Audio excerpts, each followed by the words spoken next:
Dans son entourage, on disait de Khosrov Parviz qu'il avait le cœur aussi froid, aussi dur que les murs épais de sa forteresse.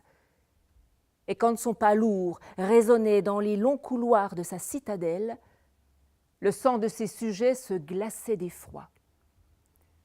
Rien, jamais rien ne pouvait l'émouvoir. Il y a une chose qu'il aimait dans la vie, qu'il adorait. C'était son cheval qu'il avait nommé Shabdiz, cheval de nuit. Cheval de nuit parce que c'était un magnifique étalon, à la robe noire et luisante, un beau noir profond. Ses yeux aussi étaient noirs. On aurait dit 2 petites perles qui brillaient des yeux de jais. C'était un beau cheval, puissant, élégant.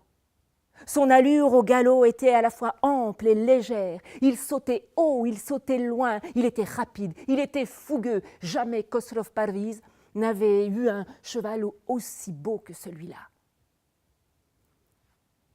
Jusqu'au matin où le palefrenier rentre dans l'écurie et il découvre là, allongé sur le sol, le corps sans vie de Shabdiz.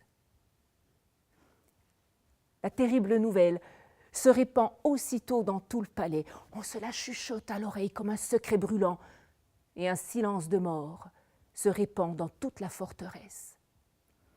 En moins de temps qu'il ne faut pour le dire, tous les ministres, tous les conseillers de Khosrov Parviz se retrouvent réunis là, dans cette grande salle souterraine. Et là, je vous garantis que dans cette assemblée, la peur, ce jour-là, est palpable. Une chose est sûre, il nous faut trouver une solution le plus rapidement possible. On ne peut pas imaginer Khosrov Parviz découvrant lui-même le corps sans vie de son cheval. Aucun d'entre nous n'en sortirait vivant. J'ose à peine imaginer sa colère. Alors si quelqu'un a une idée, moi j'ai une idée. On pourrait tout simplement demander à un mendiant, un sans-dents, un va-nu-pied, d'aller lui-même porter la nouvelle à Khosrov Parviz. Bon, non mais d'accord, on n'en parle plus, je sais, c'est terriblement injuste, terriblement lâche. Moi, j'ai une idée, on tire à la courte paille. Et puis, ma foi, celui qui sera élu, ma foi, il faudra bien qu'il s'en remette à son triste sort. Bon, je sais, c'est plus facile quand il s'agit du sort des autres, mais bon, moi, j'ai pas d'autre solution. Barbad. Oui, le musicien particulier de Khosrov Parviz. Pourquoi?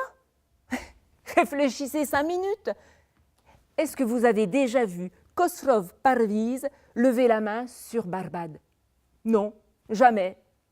Il est le seul autorisé à pouvoir le déranger la nuit comme le jour. Regardez l'autre jour, en plein conseil des ministres. Barbad avait un nouveau petit morceau de musique à faire découvrir à Khosrov Parviz. Il est arrivé, tout s'est arrêté et Khosrov Parviz a applaudi. Alors moi je vous le dis, Barbad, c'est notre solution. Il faut aller le chercher.